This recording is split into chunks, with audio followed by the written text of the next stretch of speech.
In the late 1960s, fear gripped Northern California. A masked killer stalked couples in secluded areas, leaving behind a trail of blood, taunting law enforcement with cryptic letters and ciphers that promised to reveal his identity, if only they could be solved. He called himself Zodiac. Unlike other serial killers, he didn't try to hide from the public. Instead, he wanted attention. He craved recognition. He wanted the world to know his name. But despite his arrogance, despite his constant communication with newspapers and police, despite the frantic search for him, he was never caught. Even today, his identity remains one of the biggest mysteries in criminal history. Was he a deranged genius, a former military officer with cryptographic skills, or just an ordinary man who got away with murder? As we explore the case, we'll examine the murders, decode the chilling messages, uncover shocking theories, and dive into new scientific advancements that might finally bring closure to this terrifying mystery. The Zodiac's reign of terror officially began on December 20, 1968, when high school sweethearts Betty Lou Jensen and David Faraday were parked along a lover's lane in Berryessa, California. The night was supposed to be innocent, two teenagers out on a date enjoying each other's company. But a shadowy figure approached their car.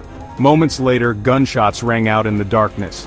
Betty Lou was shot 5 times in the back as she tried to escape, while David was executed at point-blank range. There was no robbery, no sexual assault, just cold, calculated murder. The crime stunned the quiet town, but investigators had no idea they were dealing with a serial killer.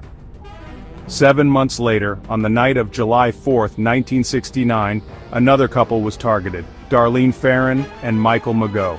They were sitting in a car at a secluded parking lot when a man approached. At first he walked away. Then moments later he returned and fired a series of gunshots through the car window. Darlene died instantly, but miraculously Michael survived, despite being shot multiple times. He was the first person to see the Zodiac and live to tell about it. Shortly after, the police received a chilling phone call.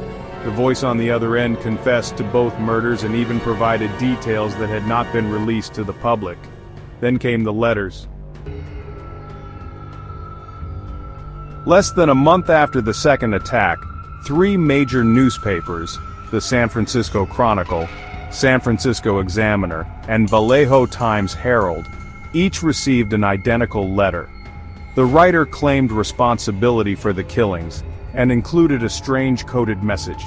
He demanded that the newspapers publish the ciphers on their front pages, threatening more bloodshed if they refused. The police and journalists were stunned. Was this a sick prank? Or was this really the work of a serial killer? The letter ended with a simple, chilling phrase: "This is the Zodiac speaking." For the first time, he had given himself a name. Over the next few years, the Zodiac would send more letters, each more disturbing than the last. Some included cryptograms, some detailed upcoming attacks, and some mocked the police for their inability to catch him. One letter, received after the murder of a San Francisco taxi driver, even contained a bloody piece of the victim's shirt, proof that Zodiac wasn't bluffing. One of his most infamous letters included a cipher known as the 340-character cipher. For more than 50 years, experts, cryptographers, and amateur codebreakers attempted to crack it. It wasn't until 2020 that a team of codebreakers finally deciphered the message. But the one thing it didn't contain: his real name. Unlike his previous murders, where he shot his victims from a distance, the attack at Lake Berryessa was much more personal, and much more terrifying. On September 27, 1969, Brian Hartnell and Cecilia Shepard were enjoying a quiet picnic by the lake when a man approached them. He wore a black hood, sunglasses, and a bib-like garment with the now infamous cross-circle symbol. Armed with a gun and a knife, he claimed to be an escaped convict who needed their car. But this was a lie. Without warning, the masked man tied up the couple and brutally stabbed them multiple times before calmly walking away. Before leaving, he took a marker and wrote a message on their car door, listing the dates of his previous attacks, signed with his infamous symbol. Brian miraculously survived, but Cecilia succumbed to her injuries. When Brian later described the attack, Investigators were horrified. The Zodiac had changed his method, now he was willing to get up close and personal. On October 11, 1969, San Francisco cab driver Paul Stine was shot in the head at point-blank range.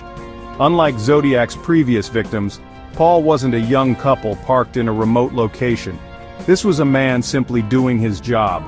Witnesses saw a man wiping down the taxi before calmly walking away. Incredibly, police officers stopped a man matching the suspect's description just minutes after the murder, but due to a miscommunication, they let him go. Days later, another letter arrived at the Chronicle. Inside was a piece of Paul Stine's bloody shirt. Zodiac had struck again, and this time he had been dangerously close to capture.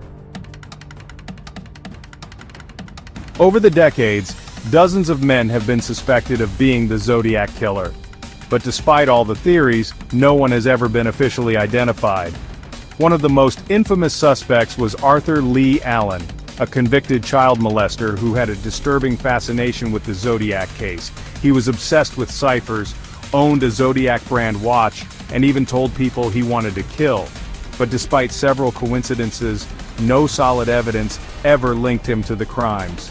Another recent suspect is Gary Post, a man identified by a group of independent investigators. They claim he resembles the police sketches and left cryptic clues behind in old photos. But law enforcement has never confirmed this theory. Could Zodiac have been someone else entirely? A former military cryptographer, a police officer, a random man who simply slipped through the cracks?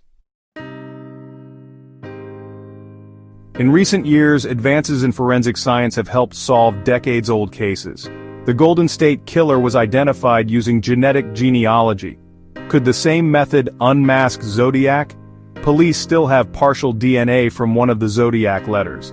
If forensic technology continues to improve, there's a chance we may finally put a name to the mysterious killer. Or, did he take his secret to the grave?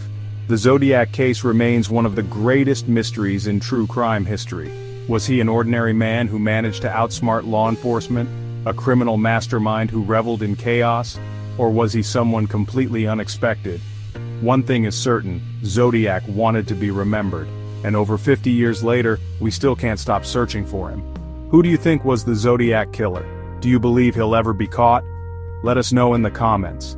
And if you want more deep dives into the world's most chilling mysteries, don't forget to like, subscribe, and hit the bell icon. The hunt for Zodiac isn't over yet. Do like, share, and subscribe.